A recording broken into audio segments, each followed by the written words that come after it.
The destructiveness of extreme weather is one of our biggest stories of our time. Whether it's fire, drought, or floods, we spend a lot of time showing you the effects of climate change.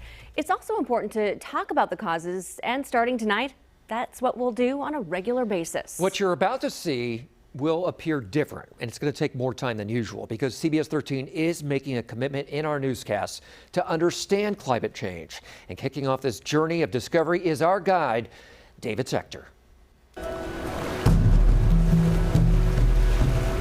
Earth. It is so vast and so beautiful. It can be hard to grasp that we could possibly ever alter it. Maybe that's because the largest force that's changing our climate is invisible. My name is David Schechter, and I'm your guide on a journey to explore how we're changing the Earth and how the Earth is changing us. This is On the Dot.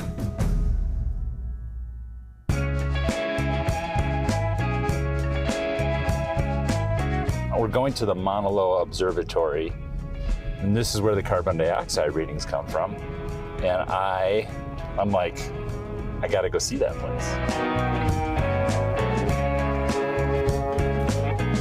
When it comes to office views, Thanks for having us out, man. Yeah, of course. Aiden Colton is crushing it. We visited him before a recent volcanic eruption temporarily interrupted operations up here. It's not the easiest place to get to, as you can see. No, it wasn't that easy. It's not the easiest place to work. It's 11,000 foot elevation. You know, every time you take a breath of air, you're breathing in a third less oxygen. Too much carbon dioxide in the atmosphere is what drives climate change. And for the last 65 years, scientists around the world have relied on the carbon dioxide measurements taken on Mauna Loa. Aiden is the guy who takes them, and he invited us to come along. This is the Carbon Cycle NOAA portable sampling unit. And what we're doing here... Kind of looks like the nuclear launch codes might also be in there. Yeah. Luckily, they're not. Aiden's telling me the air up here is what makes this remote location so important. We're more than 11,000 feet up, far above any ground level pollution from communities below, and we're surrounded by 2,000 miles of ocean. So by the time air makes its way here, it's been blended with air from across the globe. All right, so we'll just hold our breath, just because that's what I usually do when we get like 10 seconds. But once I close it off, We have to hold our breath? it's very hard to affect it, but we don't want to contaminate. Tell me when I have to hold my breath. I looked over at you and I'm like, I don't think you're gonna be able to do this. Chance. Hold your breath. I couldn't hold it. I had to breathe. These samples, gathered once a week, will be sent to a lab for analysis. There's also a tower, another 140 feet up, that pulls and analyzes samples 24 hours a day, determining how much carbon dioxide is in the air at such a high altitude. You have all this research from this location. What story does it tell? Our job is to present the facts. And the fact is that carbon dioxide is increasing, and it has been increasing since we started monitoring it. Starting in 1958, this graph of samples taken in Hawaii shows the concentration of carbon dioxide in the atmosphere rising year after year after year. Now let's go back in time by 800,000 years. By studying things like ice core samples, ocean sediment, and tree rings, scientists have a good idea how much carbon has historically been in the Earth's atmosphere. It goes up and down over time, but it's never crossed this line. And now, let's bring things back to what's happened in the last 65 years. The CO2 in the atmosphere has never been seen this high in human history. It's harder and harder for me to speak to people like yourself and be optimistic. I want to see some change, and I want to see it start to plateau. So we've got a lot of carbon dioxide. Now let's talk about where it's coming from. So I think this next stop would be pretty cool. This company has figured out how to visualize carbon dioxide. Hello! Davida Herzl is the CEO of Acclima. In Oakland, her company operates a fleet of cars outfitted with tubes and sensors that analyze the air for 14 kinds of pollution. One of them is carbon dioxide, which floats straight up into the atmosphere and can stay there for hundreds of years.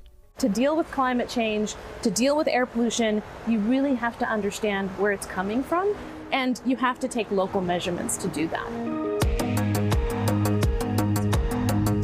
As we're driving How many measurements are happening right now? Right now, every single second, we're taking a measurement. Off this hose? Off of that, yeah, the air is getting sampled. We're moving through the streets. That enables us to pinpoint the precise location of those measurements. There are a lot of ways that carbon dioxide gets into the air, but according to the EPA, the #1 source of carbon emissions is transportation at 27%. You can look out the window. I can count 1, 2, 3, 4, 5, 6, 7, 10 trucks just in front of us right now. Diesel trucks. Diesel trucks. And what you're looking at here, that's the CO2 coming off of these trucks. What she's showing me is a visualization of carbon dioxide on the streets of Oakland. The lower concentrations are purple on the side streets. The much higher yellow levels are freeways. And those things that look like skyscrapers are emissions where two highways come together. Businesses and governments use Acclima's data to identify and reduce sources of pollution. This isn't just an invisible problem. You can now see it. It's visible. It's measurable. And when I drive, And when you I drive, contribute. you're contributing. You're putting CO2 into the air. So the level of carbon dioxide in the atmosphere has exploded, and transportation is a major contributor. But why is carbon dioxide a problem? We're trying to get an idea of how this greenhouse effect works. How does CO2 have this power over controlling the Earth's temperature? Dr. Eugene Cordero is a climatologist at San Jose State. We're meeting up at a science museum in Oakland, and he's going to help us understand the greenhouse effect, where carbon dioxide functions like a blanket around the Earth. He's telling me as the Earth naturally radiates heat, the carbon dioxide in the atmosphere retains some of that heat, and that's what makes the planet comfortable. His demonstration here involves a candle, a camera, and a piece of glass. so you were kind enough to bring a candle. I also stopped and got a few candles. Oh, cool. Fresh lavender breeze. Oh, that's That one nice. smells pretty good. Yeah, so we're going to have a heat source. This like represents the Earth. So the Earth gets warmed during the day by the sun, and then it gives off energy. So we have This is our the heat energy of the source. Earth? Yeah, right there. Okay, So we have our planet right there. okay. And then we have this camera, this special camera that senses infrared radiation or heat. And that's like a satellite orbiting the planet. To be honest, that's the best way to measure this greenhouse effect. From is space? From space. Like, is this our carbon dioxide? Yeah, it behaves in the same way because it absorbs this particular type of radiation. So I'm going to basically put the carbon dioxide You're going to put this blanket of carbon dioxide in between the Earth and the in the satellite in space. Yeah. It just disappears. Take a closer look at the candle. The wavelengths of heat show up as white, red, and yellow. When the glass comes into frame, it shows up as solidly purple, so you can't even see the candle behind it. Dr. Cordero is saying when you add more carbon dioxide to the blanket around the Earth, our planet retains more heat. Our natural light from the sun passes through, but then the infrared radiation on its way out Can't get out. can't get out.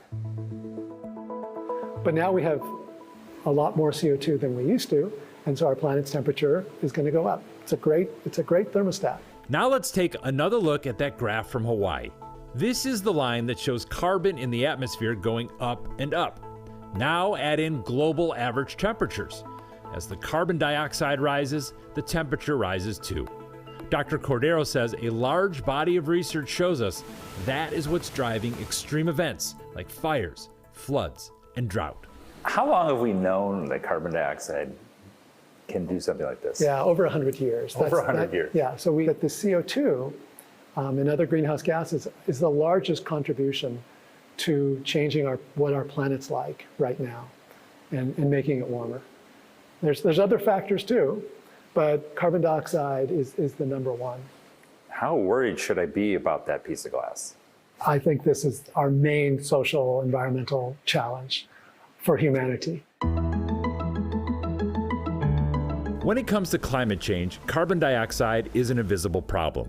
But we've seen, with a little imagination, it's not impossible to understand what it's doing up there, where it comes from, and how we have more and more in the atmosphere every year.